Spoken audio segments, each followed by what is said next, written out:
Bien, en este problema tenemos una descomposición, una reacción de descomposición isotérmica fase gaseosa. La reacción es A produciendo B más C. Nos han entregado algunos datos importantes, como por ejemplo la temperatura, 422.2 Kelvin, la presión, 10 atmósferas, el flujo volumétrico es 6 litros por segundo. Y algo importante que se nos señala aquí en el ejercicio que tenemos al inicio, una carga equimolar de el reactivo A junto con inercias. Bien, y entonces ellos lo que se hizo en este experimento fue correr y tomar datos a cada una de estas conversiones, tomar datos de velocidad de reacción. Y se generaron entonces esas primeras dos filas de valores, ¿sí? Entonces, pues como podemos ver aquí a lo largo de la segunda fila, al inicio la velocidad de acción es mucho mayor que hacia el final, por el hecho de que los reactivos cuando los tenemos al inicio están a una alta concentración, mientras que cuando la reacción va aumentando su conversión, dígase reduciendo la cantidad de reactivos presentes, pues la velocidad disminuye. Bien, y acá tenemos pues una serie de preguntas que nos están realizando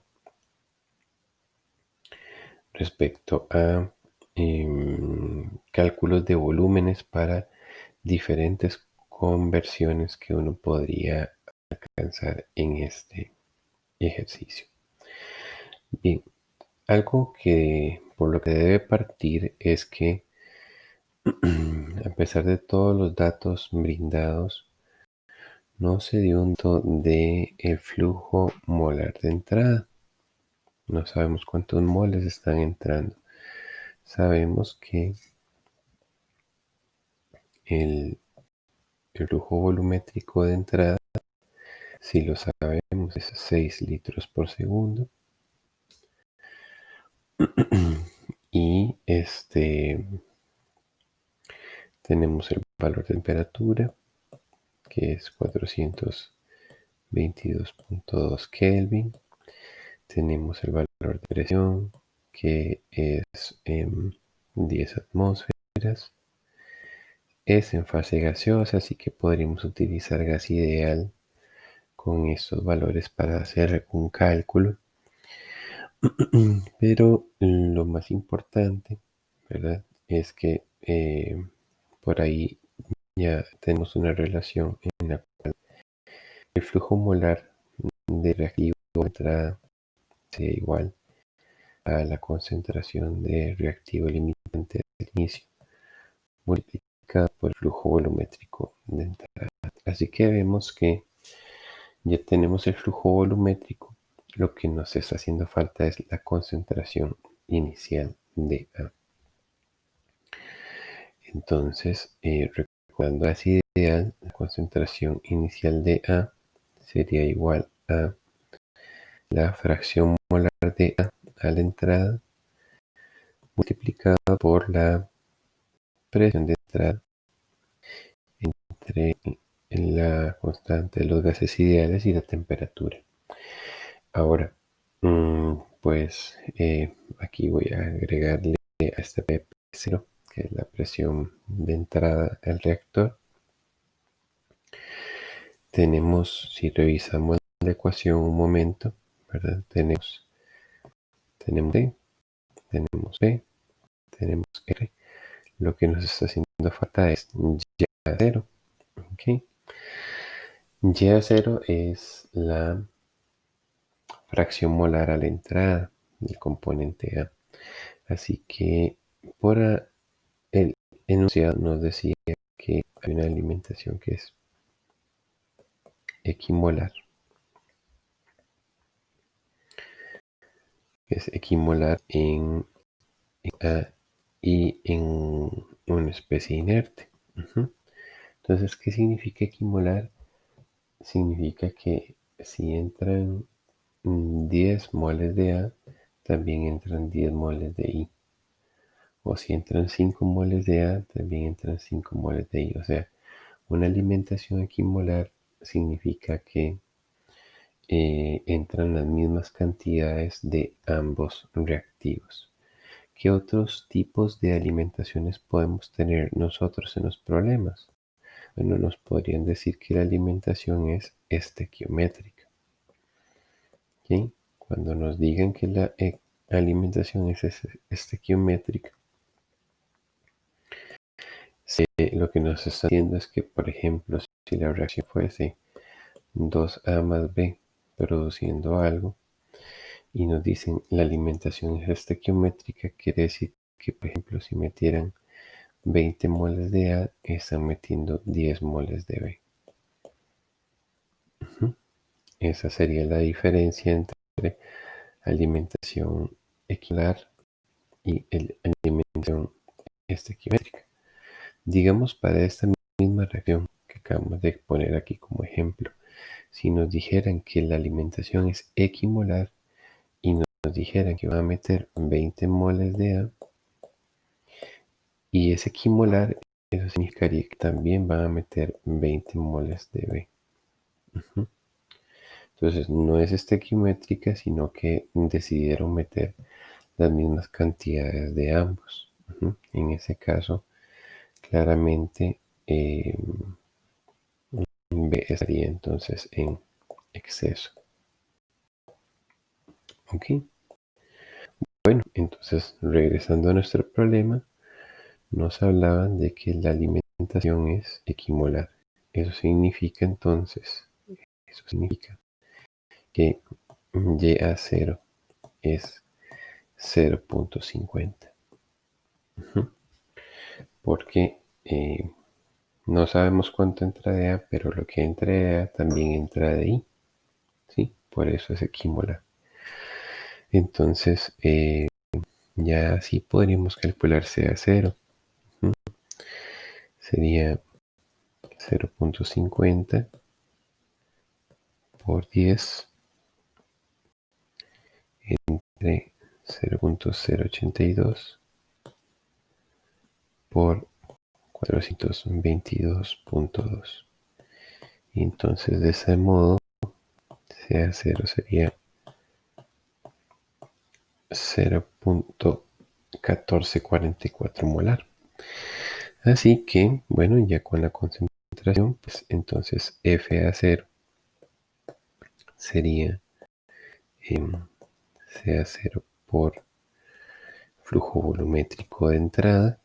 Tendremos el punto 1444 molar por 6 litros por segundo. Así que finalmente obtenemos que el flujo molar de entrada de reactivo limitante es 0,867 moles por segundo. ¿Ok? Entonces, ese es el primer paso que hay que hacer en este ejercicio. Ya con este valor del flujo molar de entrada de reactivo limitante, entonces es posible que nosotros generemos una tabla de Levenspiel o una tabla de valores necesaria para hacer un Levenspiel plot. ¿Okay? Un Levenspiel plot es un gráfico en el cual nosotros vamos a colocar la conversión en el eje X y vamos a colocar el factor FA0 entre menos RA en el eje Y. ¿Okay? Si nosotros hacemos un tipo de gráfico gráfico como este, lo que nos vamos a encontrar es que va a adquirir una forma como esta aproximadamente. Y entonces resulta que pues este factor FA0 entre menos RA aparece tanto en la ecuación de diseño del CSTR como en la ecuación de diseño del PFR. Por eso es que nos interesa hacer ese cociente. Bien, entonces aquí en esta última fila ya se han colocado los valores correspondientes a la realización de eso. O sea, este 165.6, por ejemplo, es FA0, que ya lo tenemos por aquí, ¿verdad? 0,867, 0,867 dividido entre menos RA, y menos RA en ese caso es 0.0053. Entonces, de la misma forma, se han generado todos los restantes valores que tenemos en esa tercera fila. Ok, bien, entonces vamos a contestar la pregunta 1. Dice que cuál sería el volumen de un CSTR para una conversión del 80%. Entonces, en ese sentido, nos están pidiendo el volumen de un CSTR y que quieres que X sea 80%. ¿Okay? Entonces resulta que la ecuación de diseño para CSTR que dice es que hay que tomar el factor FA0 entre menos RA a la conversión de 80%, que sería la conversión de salida del reactor, multiplicado por la conversión. Entonces, si ya tenemos los datos tabulados, lo que haríamos es ir a ver el valor de 80% de conversión y ver cuál es el valor del FA0 para esa conversión. Y vemos que es 693.6. ¿Okay? Así que tendríamos acá.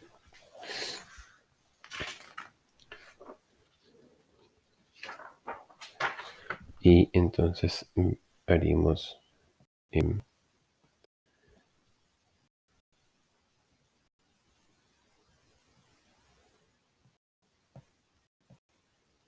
693.6 multiplicado por 0.80, que es la conversión de salida, y con eso encontramos que el volumen es 555. litros.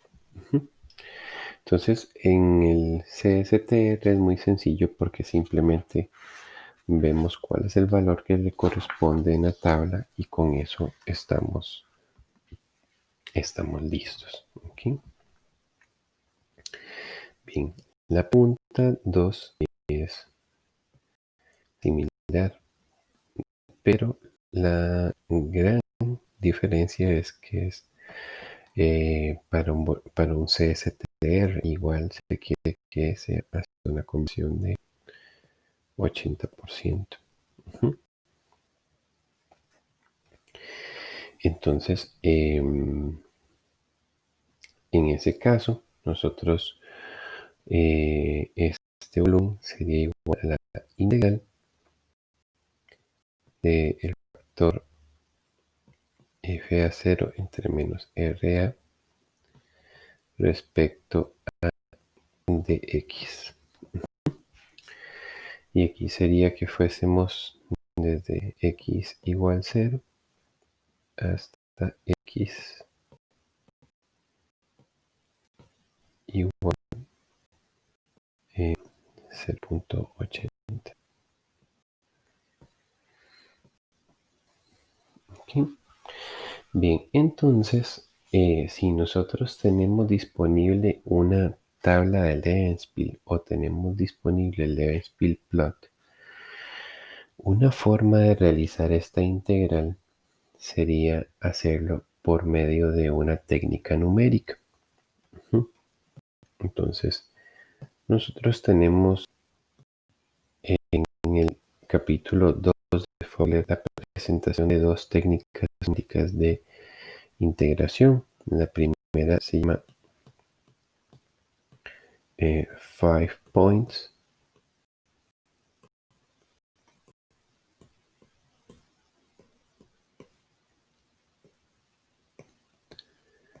¿Sí? 5 points quadrature. Y la segunda se llama la regla de Simpson.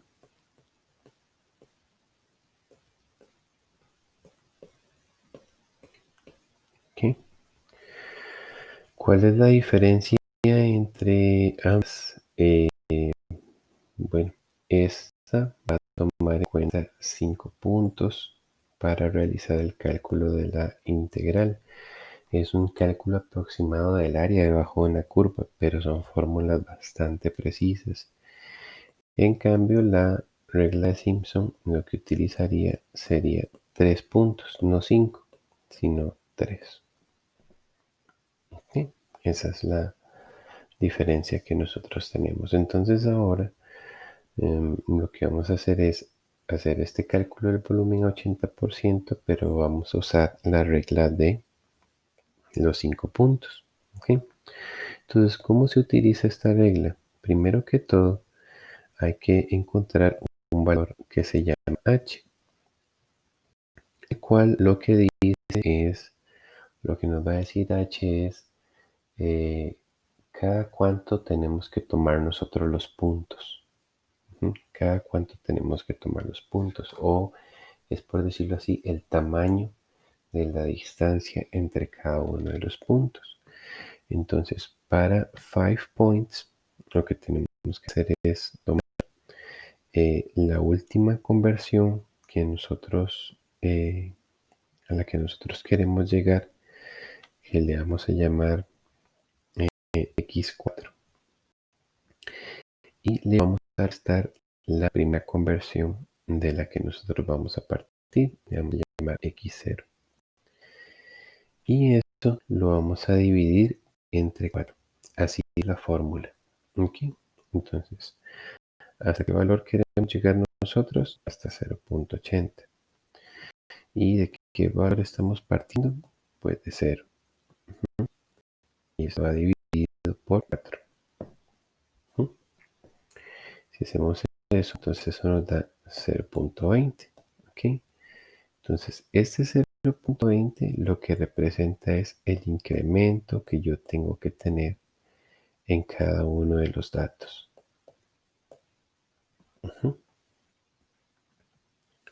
Entonces, si nuestro primer dato es 0 en conversión, el siguiente dato que tenemos que tomar en cuenta sería 0 más el incremento, o 0 más h, o sea, 0.20. El tercer punto estaría en 0.40, el cuarto punto estaría en 0.60, mientras que el último punto estaría en 0.80. ¿Okay? Si yo hice bien esta parte, mi punto inicial va a ser pues de donde yo estoy partiendo, y mi punto final después de sumar todos los incrementos va a ser la conversión a la que yo quiero llegar. ¿Sí? Así que eso es bien importante. Muy bien, entonces, ¿qué es lo que tenemos que hacer? Ya a estas conversiones, o lo que dice la fórmula, es que entonces, aplicándolo específicamente para volumen del PFR, el volumen del PFR sería igual a el valor H dividido entre 3, y eso sería, iría multiplicando lo siguiente: el valor FA0 entre menos RA cuando yo tengo mi primera conversión. A eso le sumamos 4 multiplicando al factor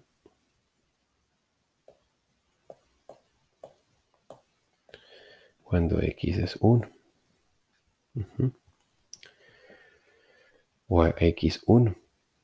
¿Sí? Recuerden que este sería x0, este sería x1, este sería x2, este sería x3 y este sería x4, ¿verdad? No se confundan de que, por decir, digamos, que es la regla de los 5 puntos porque no llega hasta x5. Es porque partimos de x0, no de x1. Bien, entonces seguimos. Sería aquí 2 por otra vez el factor, pero en x2.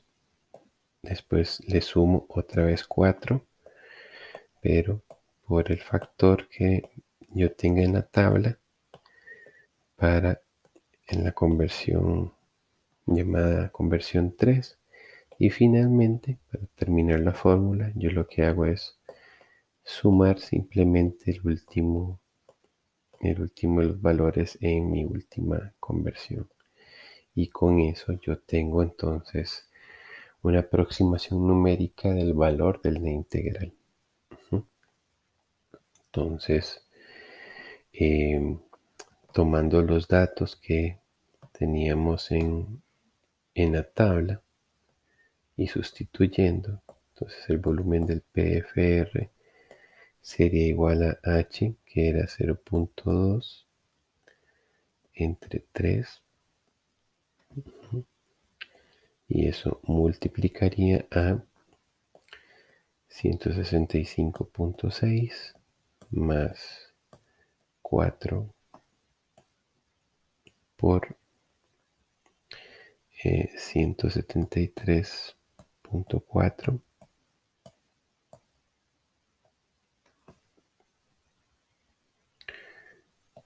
más 2 por 216.8 más 4 por 346.8 y más 693.6.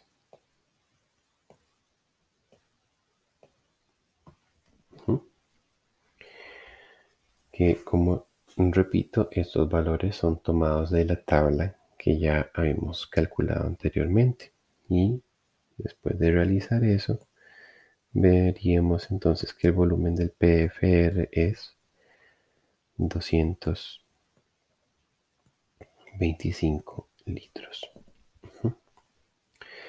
En comparación, ¿verdad? El volumen del CSTR fue de 555 litros y el volumen del PFR 225.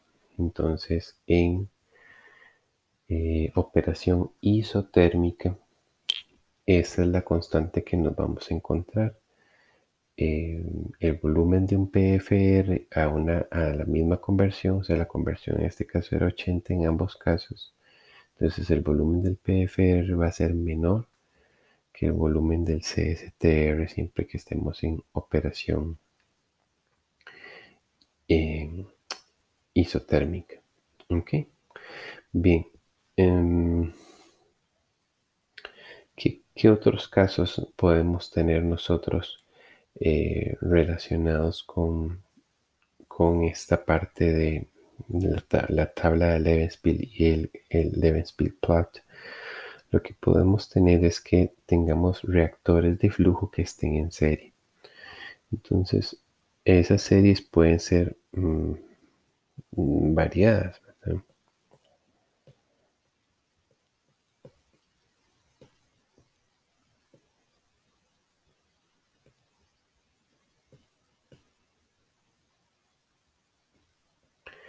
Pueden ser muy variadas. Entonces podemos tener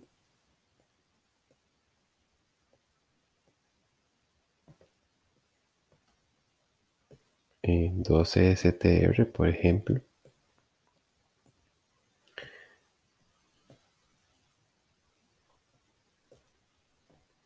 o podríamos tener un CSTR seguido de un reactor de flujo, perdón, tubular. Ujú. Y así cualquier otra combinación que queramos. Y los reactores en serie no necesariamente tienen que ser dos. Podría ser un tren de 3 o 4 reactores que vayan experimentando, los materiales se vayan convirtiendo poco a poco en cada uno de ellos. Ok. Entonces, básicamente, lo que nosotros hacemos es que cuando estamos en serie, le ponemos una numeración a las conversiones, ¿verdad?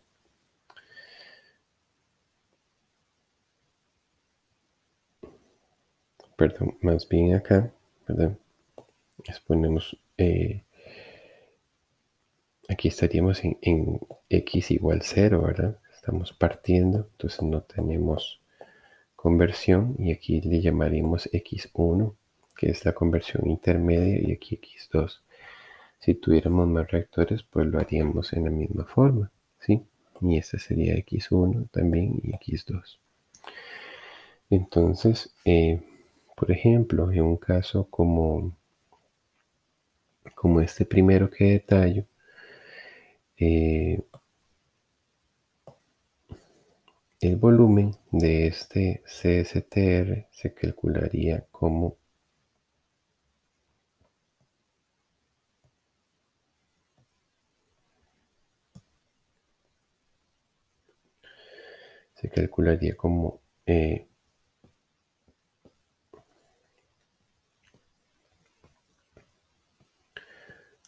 FA0 entre menos RA, y eso a la conversión de salida X1 multiplicado por X1. Ujú. Ese sería el reactor CSTR1. El que le seguiría, el VCSTR2, sería igual a el factor de nuevo FA0 entre menos RA, pero a la conversión 2 de salida, o sea, la conversión 2. Y aquí sería multiplicado no por la conversión 2, sino que como está en serie, sería por la diferencia entre la conversión 1 y la conversión 2. Ujú. Y si hubiera un tercer reactor CSTR, se haría exactamente igual. ¿Está bien? Entonces, ese es el asunto que nosotros manejamos cuando tenemos reactores en serie.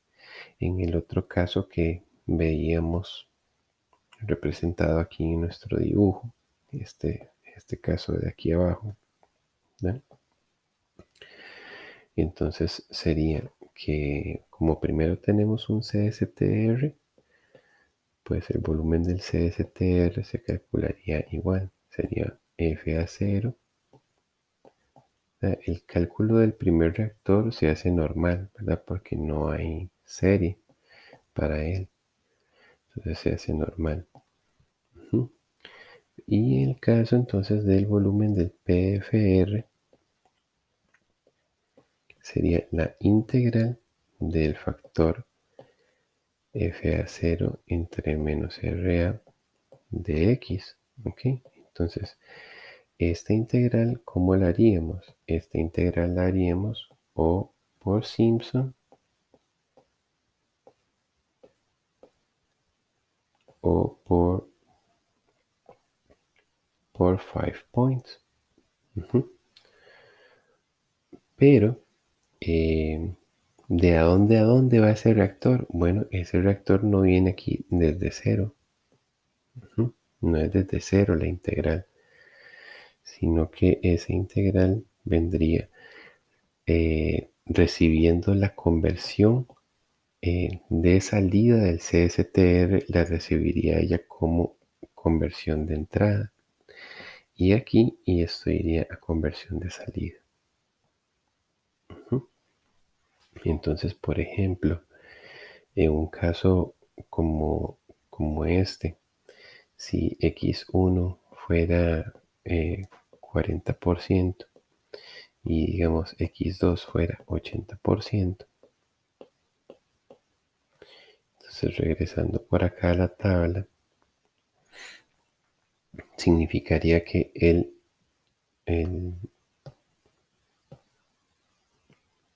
USSTR lo que haría es tomar X igual 0.4 y el factor en 0.4.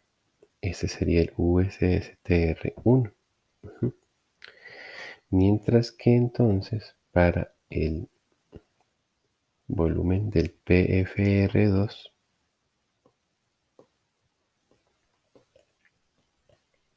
lo que se haría es partir desde aquí y se quiere llegar hasta 0.8 y lo que haríamos es ahí utilizar la regla o de Simpson o de 5 points. Si vemos de acuerdo a esta tabulación, de hecho, tomando en cuenta 0.4 y 0.8, tomándolos en cuenta, hay 5 puntos aquí de las conversiones, así que nos quedaría muy bien hacer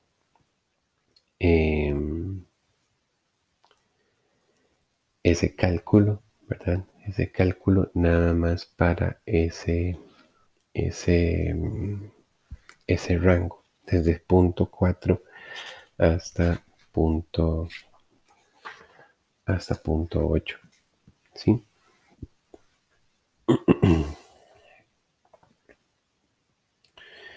Entonces, por ejemplo,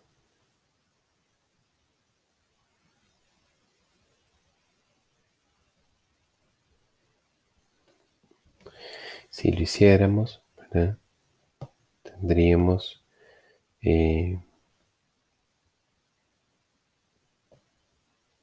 el VPFR de nuevo sería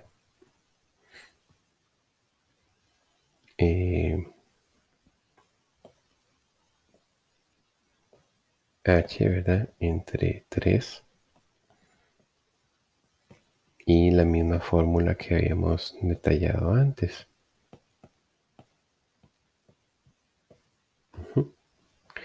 Pero en este caso H sería, bueno, ¿a qué conversión quieres llegar? Quieres llegar hasta punto 8. ¿Y de qué conversión estás partiendo? De punto 4, porque ya el primer CSTR logró punto 4 y eso se divide entre 4. Si uno hace eso, entonces esto le da 0.1. ¿Sí? Quiere decir que entonces los 5 puntos que se deben tomar para hacer la integral numérica sería el primero, que es punto 4. Así que el primero aquí sería cuando la conversión sea 0.4. El siguiente punto sería el primero más el incremento, o sea, 0.5. El tercero sería este más el incremento, 0.6. Y así sucesivamente 0.7 y el último punto 0.8. Nuevamente hacer notar que